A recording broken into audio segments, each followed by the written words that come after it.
Jamalpur textile engineering college Jamalpur জেলার মেলান্দহ উপজেলার ৭ নং চরবানি পাকুড়িয়া ইউনিয়নের ভাবকি গ্রামে অবস্থিত। কলেজের বাজেট বরাদ্দ ছিল ২৮৩ কোটি টাকা। কলেজটিকে বিশ্ববিদ্যালয় হিসেবে প্রস্তাব রাখা হলেও নানাবিধ কারণে বুটেক্স অধিভুক্ত করা হয়।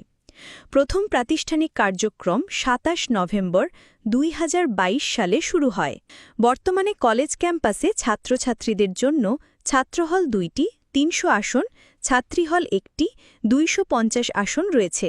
শিক্ষকদের জন্য রয়েছে অধ্যক্ষের বাসভবন, অফিসার্স কোয়ার্টার, স্টাফস কোয়ার্টার।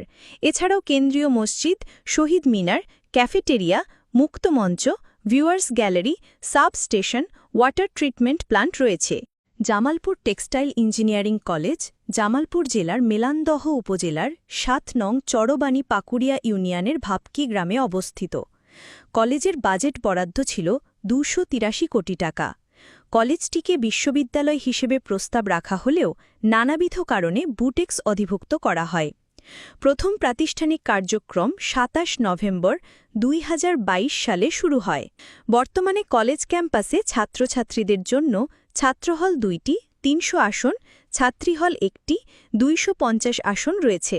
শিক্ষকদের জন্য রয়েছে অধ্যক্ষের বাসভবন, অফিসার্স কোয়ার্টার, স্টাফস কোয়ার্টার। এছাড়াও কেন্দ্রীয় মসজিদ, শহীদ মিনার, ক্যাফেটেরিয়া, মুক্তমঞ্চ, viewers gallery, sub station, water treatment plant রয়েছে।